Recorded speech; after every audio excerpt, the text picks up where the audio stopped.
Ladies and gentlemen, welcome to video 3 in the Synergy Training Protocol video series. Now, lecture 3 is going to be the controversial one. This is the one that all the people at university are going to be staring at going, what the fuck is he talking about? This isn't what we teach. This isn't what's correct. You're absolutely right. This is a completely different way of looking at things. Before we get into that though, I just want to give a quick recap of why we're doing this. So in the beginning, I talked about how I'm going to be using a training protocol that essentially combines many domains of fitness and how I'm going to get an accelerated result doing this. And then I talked about how conventional wisdom says you really shouldn't do that. It doesn't work this way. You know, we have this thing called training interference, you know, and you want to specifically train for things individually, right? We went over all that. This is a very important piece of the puzzle that we're about to go over. Now, I already gave you the bit on energy systems and how to view intensity through the lens of each of those energy systems rather than on a grand scale. That's one way, or one important component of this. The second is talking about the domains of fitness themselves, all right? And I think when we recategorize this, the way I'm thinking and the way my training protocol, which is still remaining kind of cryptic so far, I haven't really explained it that thoroughly, but we will in the next video, or the next videos, we'll be going over it more. It'll begin to make more sense. So real quick, let's go over this bullshit. And I really do think this is bullshit. I don't like it one bit. What is all this? These are the domains of fitness. This is the way currently in the strength conditioning world we categorize fitness.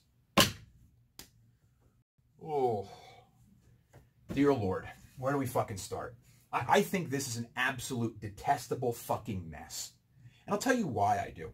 Because when I was at university and I was learning this bullshit, right after you learn this, it's then immediately contradicted. What the fuck do I mean by that? Well, let's go over it real quick and I'll tell you what I mean. On this column here, we have what we call the attributes or the domains of physical fitness. This means these are attributes that are governed by physical capacity and physical adaptations and changes. Here we have muscular strength, muscular endurance, cardiopulmonary endurance, flexibility, and body composition. All right? Then in this column of horse shit over here, we have what we have determined are motor fitness domains. This means these are neuro programs, right? These are skills. These are practiced, right? These are governed by motor and neurological functioning. And here we have power, speed and acceleration, agility, balance, coordination, and reactive time. And I completely disagree with this fucking classification system altogether. Let me explain why. As I just said, when you learn this, you're immediately contradicted. What do I mean by this? And this is something where professionals probably going to go, this guy's full of shit. But now here's where I'm going to fucking flip your fucking opinion. If you work in this field, or if you've been experiencing strength training, you may have heard, and this is what research says, and this is something also I don't fucking agree with, and I'm a unique case. But anyway, you're going to see physical adaptation, me very quick, but I am a trained individual. They say for beginners, right, during the first 6 to 8 weeks of strength training, their first 6 to 8 weeks, they do not necessarily make physical adaptations. They make neurological adaptations, right? You will see these people improve their strength, but this strength is not due to physical growth. What? This strength is neurologically governed. What do I mean by that? When they're doing this strength training, right, they are practicing it. Their brain is getting used to stimulating their muscles. Now, you have to understand, depending on the level of activity you are at, right, you don't use all of your muscle fiber. Nobody uses all of their muscle fiber. Even the strongest people on the planet aren't tapping into all of their muscle potential, all right? Use a certain percentage. Now, if you're some kind of friggin' fat slob, you know, you're on a couch all day, you see, your body likes to be very efficient.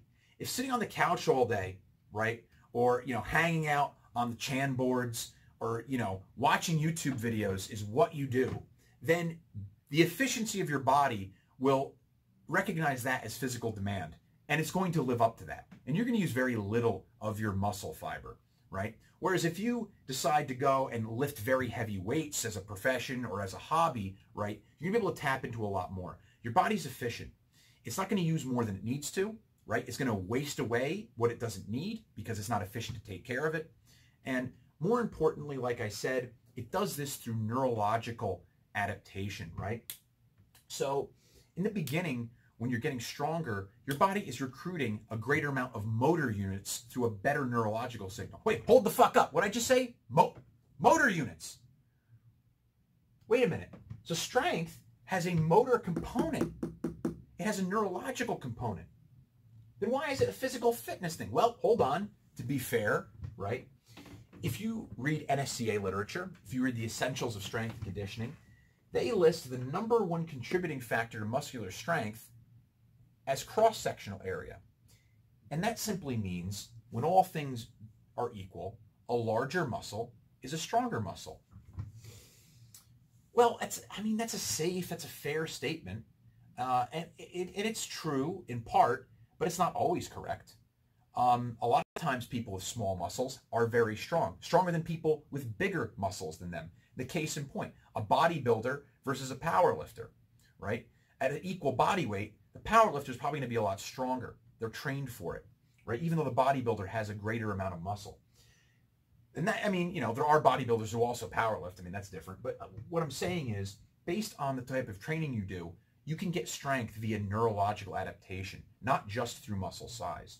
And the picture I'm trying to kind of paint here is that this domain, and I'm going to make this argument for all of these, but each of these domains has both a physical and a motor component. Let's go down here real quick. Let's talk about flexibility. We want to get more flexible. Do you really want to stretch tissue? Do you want to tear tissue? Do you really want to force tissue to elongate? Dude, there are too many videos out there at this point talking about the dangers of stretching at the wrong times and all this other nonsense. Again, stuff I don't necessarily agree with. However, to be fair, yeah, you really don't want to jerk on. If you're not a young kid, right, and your body has become more rigid and mature, you don't want to be jerking around on your connective tissues and things like this. The most effective way to develop flexibility is through PNF stretching and through extreme range of motion isometrics. Let's talk about something real quick. Inside your muscles and tendons, there are two types of receptors. The GTO, or Golgi tendon organ, and the muscle spindle. These are receptors that detect stretch and contractile tension, all right? And when they detect too much, they force the muscle to do the opposite. So the GTO, when it detects too much tension in a muscle, right, it'll cause the muscle to fail, right? This is a safety mechanism to prevent further damage, to prevent the muscle from going into a place that's going to cause unsafe damage. The same way, the muscle spindle, when it detects too much stretch, will cause the muscle to seize up and contract to prevent further stretch, all right? The fastest way to get flexible is to retrain these things, right? So in PNF stretching, a quick example, let's say I'm going to stretch my hamstring. What I would do, PNF means proprioceptive neuromuscular facilitation, which is a long fancy word that just means you bring a muscle to its end range of motion, comfortable end range of motion, you contract it. In this case, I could push into the table with my heel. I'll tighten the muscle. After a few seconds, I'll relax it, and now by proxy, the muscle spindle will detect less tension, and now I can fold deeper. By the way, that was a complete dramatization. That was not a PNF stretch. I am much more flexible than that, but that's how it works, okay? I don't want people calling me out. He didn't really do that, all right? But understand that there is neurological, there are motor, there are receptive governing factors to flexibility, right? But then to be fair, right, the amount of elastin content in your tissue plays a role. Like I said, younger people are more pliable than older people. So it is physical as well, all right? Let's come down here. Let's talk about power. Power is the sum of a bunch of physical fucking attributes as well as neurological attributes. Strength plays a role in power for overall force production, right? Flexibility plays a role in power. Let's talk about sprinting. If you don't have enough flexibility in your inner thigh, in your hamstrings, right, in your hip flexors, if you can't open your gait, you can't get up to speed. So that's speed, acceleration, that's also a power production thing. Let's talk about power in terms of flexibility with an Olympic lifter. They don't have the proper range of motion in their joints. They can't get under the bar for a clean. They can't clean as much weight, right? The ability for them to create space through flexibility contributes to their power, right?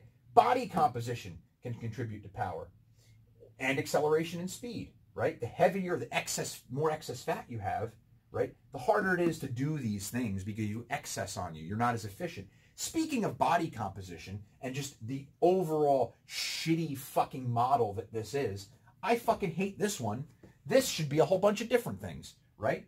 Body composition is a nice general term, but I mean, this is a whole bunch of stuff, right?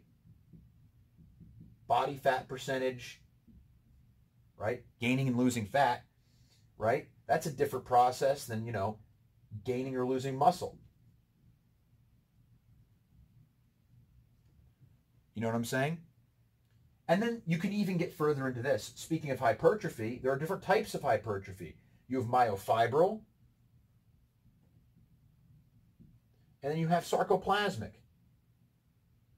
And these are two very different things, and they're generated in two very different ways. So you can even, this just fucking needs to go. This is terrible. That's got to fucking go. And we need to break that down more specifically. Not to mention, in further videos, as we get deeper into this, like these training protocols, I would add to this as well. I would add things like work capacity, which again is a general term, but I would further define it. And things like systemic power output. We're going to get into this in a further video as well. And these are interesting terms, but again, I'm not going to talk too much about them here. Just understand that, in my opinion, this whole system is not developed very well. And the picture I'm trying to paint is every one of these domains, including these body fat composition ones, right, have a motor component, a physical component, and also a third component. So, John, how should we classify this if you really hate this that much? All right? Here's how I think we should do it. We should line up the domains in a big fucking list, and then we should examine what goes into each one individually. What are the physical components or physiological components of strength, of speed, of reaction time? These have physiological components too. What about the stretch short? Let's talk about agility, right? What about the stretch shortening cycle? The ability of your tissue to rebound, right? Plyometric response. That's a physical adaptation. That's a tissue quality thing, right? That's not necessarily motor. So, like I said, these things have all of them have a physical component. I think all of them have a neuro or motor component as well. All right? Even body composition. And if you really want me to, in a future video, we can talk more about how come you're getting fatter because of your neurology and because of feedback systems in your body. All right? There's one more. I think it's important as it is to identify that each of these things have a physical and a neurological component. I think it's also important to identify that they have a chemical component. And there's an importance to this as well. In a prior video, we talked about energy systems, right? And we talked about energy systems because I wanted to point out, you know, there's different ways your body makes energy. Well, you know, if your muscles have more creatine in them, right, because you supplemented it, they're going to perform better. In the ATP-PC system is going to perform better. If you have more muscle glycogen available, the glycolytic system will perform better, correct? Let's talk about this. Let's talk about electrolytes. In my case, I didn't eat for like 10 days, right? I wasted away. But let's just suppose, like, for a couple of days, you don't drink a lot of water. You're not getting in your electrolytes. You're eating the wrong foods, right? Your potassium, magnesium, you're not eating any salt, right? Let's suppose you go and try to do strength or endurance training. You're not going to perform very well. Whereas if you make sure you're getting in the right type of carbohydrates in the right amount of fluid, you know, you make sure you're getting the proper amount of salt, the proper amount of electrolytes into your body, you're taking magnesium and potassium and all this stuff, everything's great. You're going to perform much better here and here, you know. There's a chemical component as well. So the way I think we should approach this is to look at these domains in a list and look at what are the physical contributing factors to strength. How many sarcomeres are active? What is the myofibril content of the muscle versus the sarcoplasmic content of the muscle? All right. What are the neurological components? How many motor units are firing? How strong is this? How well practiced is the signal? What are the chemical components? Are my electrolytes good? Do I have good creatine phosphate content in the muscle? You know what I'm saying? All these things contribute. I think that's a much better way to approach it. I don't think we need these broad categorizations, and I don't think they work very well. Now, this went longer than I wanted to, and there's more to this. So in the next video, what we're going to be talking about is relationships that show up when you begin looking at things this way instead of categorizing them this way. All right? So I hope you kind of absorbed that. And I hope you, if you are a strength coach, I'll bet you've thought of this before. I'll bet you've seen that. I bet you've heard the whole, oh, well, people don't physically change immediately. They have this neurological, I bet this didn't sit well with you. Just saying. I'm not the first person, I don't think, who's thought of this or recognized that this is not a good way to classify